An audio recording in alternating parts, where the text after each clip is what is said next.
aussi, Dr Cuc, c'est dans la continuité. Donc, vous l'avez évoqué. C'est la continuité. Là aussi, notre constat est basé sur notre expérience depuis plusieurs années. On a fait pas mal d'enquêtes, on a fait pas mal d'études. On a une prochaine enquête qui va sortir sur une région avec une enquête exhaustive sur la redevance. Qu'est-ce que la redevance aujourd'hui ? Oui.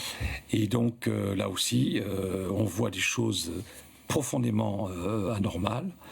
Et on voudrait donc mettre un peu d'ordre, de justice et de transparence dans la redevance des médecins spécialistes dans les établissements. Et qu'on ne soit pas un impôt. Oui, ça a l'air d'être perçu comme ceci, de cette manière. Oui, mais normalement, dans la loi, c'est pas ça. Il y a des articles dans le Code de la santé. Et il y a eu déjà des établissements de soins qui ont été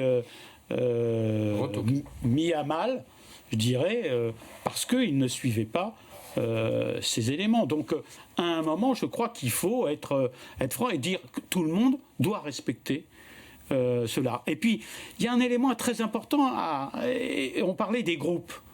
Mais moi, j'ai découvert il y a peu de temps que pour certaines spécialités qui sont importantes dans les établissements de soins, la biologie, l'anatomopathologie, eh bien, c'était des acheteurs qui venaient négocier avec nos collègues médecins. Comme les grandes surfaces. Comme les grandes surfaces.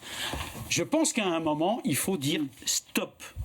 Effectivement, ça sent un peu la... Et donc, voilà. Parce que qu'est-ce qu'on est en train de... On est en train de dégrader cette indépendance que nous devons avoir, tout médecin, et que tout médecin doit avoir vis-à-vis des patients. Donc, une enquête va être publiée sur la transparence de cette redevance, c'est bien cela ? Oui, on a fait une enquête avec Frédéric Bizard, qui est économiste à la santé, Corinne Daverc, avocat spécialisé, qui est une référence en matière de droit médical. Et cette enquête va sortir, elle va apporter beaucoup d'éclairage sur la redevance et les niveaux de redevance extrêmement variables d'un établissement à un autre, sans aucune raison, et dans, je dirais, l'obscurité la plus totale. Pourquoi l'intérêt d'être unis en tant que spécialiste ? C'est parce que le petit jeu de la sécurité sociale, quand ils font des revalorisations d'honoraires, c'est de diminuer une spécialité pour en augmenter une autre.